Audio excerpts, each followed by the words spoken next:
کاش میشد لحظه آخر تو چشمات عشق و من آخر ببینم.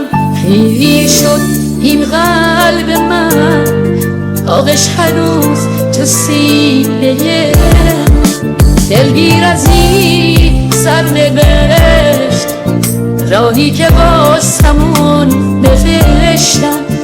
جدایی حق ما نبود، تقدیرمونو بد نوشتم. قصد این دلو آخه به کی بگم؟ یکم به زهره آوارگی و تنهایی بیون آخه خیلی سخته. انتظاری بی ثمر راهی که پایانی نداره، از دل بیچاره من هیچ کسی خبر نداره.